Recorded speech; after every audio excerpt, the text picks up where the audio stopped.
Mi nombre es Enrique Mario Saurí Ramos. Hoy le hablaremos de la historia de la Universidad del Atlántico. Nacido en 1990 en Barranquilla, Julio Enrique Blanco fue un pensador autodidacta quien llegó a convertirse en el primer exponente de la filosofía moderna en Colombia.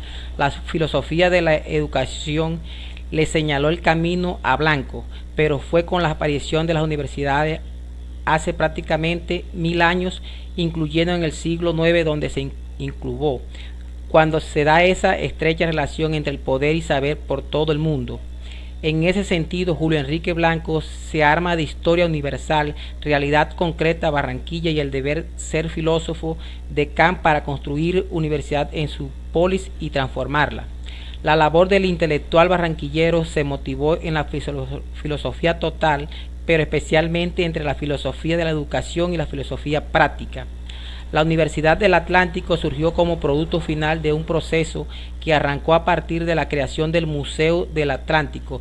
Todo el proyecto fue concebido, diseñado y culminado por el filósofo Julio Enrique Blanco. El museo sería la etapa breve preparatoria a la fundación de la universidad, crearía las condiciones para que germinaran los estudios superiores en Barranquilla.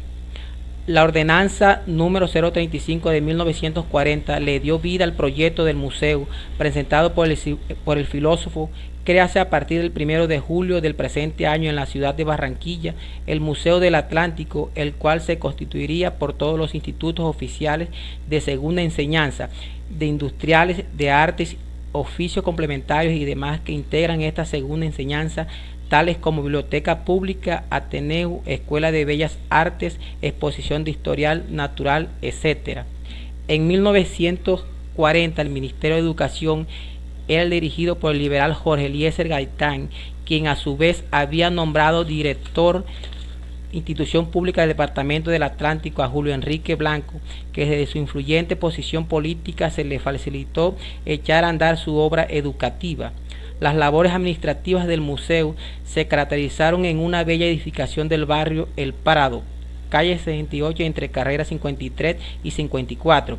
Detallando al museo, lo llegaron a componer coordinada e interconectada y programáticamente las siguientes instituciones en unidad: el Colegio de Barranquilla para varones para los estudios de bachilleratos, el Colegio de Barranquilla para señoritas para el estudio del magisterio, la Escuela Industrial para los estudios prácticos de mecánica, electricidad, automotriz, forjó, herrería, carpintería y ebanistería, la Escuela de Bellas Artes para el estudio de la música plástica, dibujo y pintura, la Escuela de Comercio para la preparación de administradores mercantiles, industriales y bancarios, las escuelas complementarias para la enseñanza de todos los oficios y artes manuales y domésticos, el Instituto de Fisiografía, para la recolección, clasificación y debida exposición de todos los objetos naturales, geológicos, biológicos y tecnológicos, el Instituto de Psicotécnica para la investigación de las vocaciones,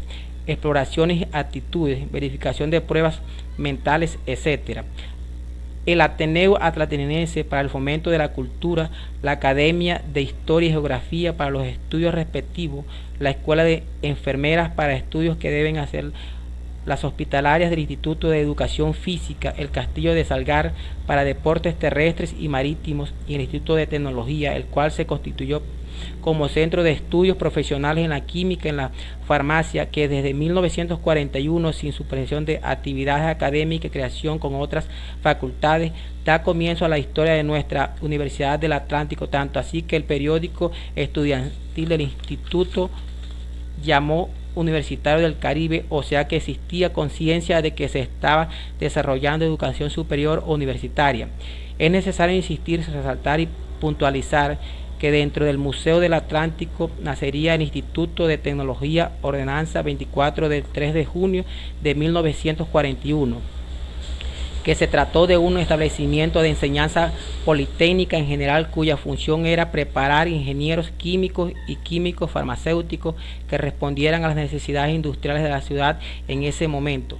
El Instituto de Tecnología evolucionó hacia la Institución Politécnica del Caribe, ordenanza 36 de 1945, Es necesario anotar que para esta fecha ya había sido fundada la Facultad Comercio Superior y Finanzas, hoy Facultad de Ciencias Económicas. La institución politécnica del Caribe es ahora sí autónoma con respecto al Museo del Atlántico, con su propio rector y un consejo directivo. La Ordenanza 42 del 15 de junio de 1946 creó formalmente la Universidad del Atlántico, siendo también su primer rector Julio Enrique Blanco. A la rectoría de Julio Enrique Blanco le sucedería a Rafael Tovar Ariza durante su administración 1946-1950. Se estructura la Facultad de Arquitectura e Instituto Etnográfico, también se gestiona la personería jurídica, se aprueban estatutos y reglamentos para que se otorgue el reconocimiento oficial para expedir títulos y diplomas con efecto retroactivo a partir del 15 de junio de 1946. Llenados ya todos los requisitos complementarios de la ley, la Universidad del Atlántico era ya una realidad con principios filosóficos sólidos en armonía con el desarrollo material de la ciudad y con la ausencia de función de insufrir vida espiritual a la urbe. La década del 50 y la mitad del 60 pueden ser consideradas como la época del oro del alma mater. Su ejemplo fue imitado en el interior del país, en aquellas zonas que carecían de instituciones de estudios superiores. Santiago Zúñiga, quien ejerció la rectoría de 1955 a 1957, estableció una educación eternamente gratuita. Este es un gran paso hacia la completa democratización de la enseñanza universitaria. En su segunda rectoría en 1959, Julio Enrique Blanco solo duró meses renunciando para no volver jamás. De 1950 en adelante, la universidad había empezado a crecer, se fundaron nuevas facultades. Durante este tiempo, la armonía con la clase política, la industria y los gremios de Barranquilla eran admirables.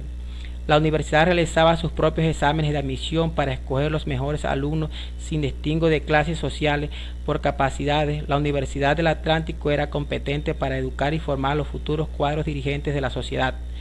Nuestra universidad históricamente había existido con déficit, pero limitado y manejable. Los rectores desde Julio Enrique Blanco han tenido que hacer malabarismo financiero. Su deber primario y absorbente consiste en garantizar la supervivencia de la universidad, es decir, obtener los recursos mínimos para cumplir con los gastos indispensables de funcionamiento. Antes de cualquier cosa, un rector es administrador de un déficit permanente. Pero la crisis económica de que hablamos y que nosotros mismos y sufrimos producto de esta acumulación progresiva llegó a tal punto que estuvimos a borde del cierre. Así las cosas, mes a mes, años tras años, décadas tras décadas. Este pasivo pensional asumió y no reconocido por el Estado. Así nos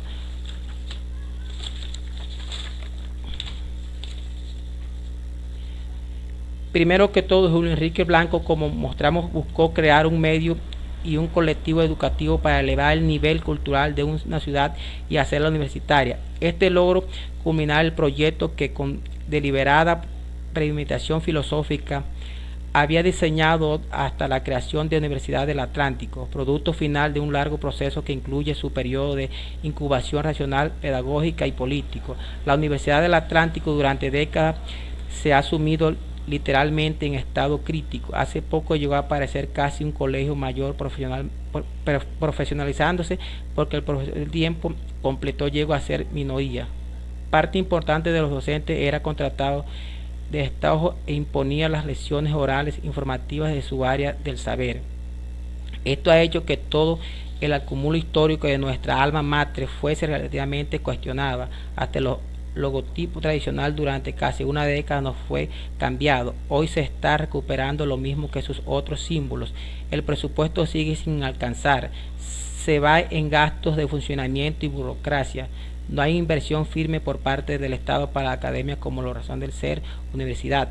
La ordenanza departamental que nos creó independientes del poder central y que fue imitada en el interior del país quedó también en el olvido. La autonomía ni siquiera involucrada, la regional no es reconocida. De todas maneras, a pesar de la falta de recursos, el déficit crónico acumulado y el abandono político, la universidad nunca ha claudicado en su labor académica, aunque por supuesto hemos superado momentos peores. Hoy en día podemos decir mejor, mucho mejor, si sus finanzas se sanean, logrando que el Estado nos reembolse lo que históricamente nos adeuda, además de incrementar el presupuesto para la finanza en la academia, que es nuestra única razón de ser.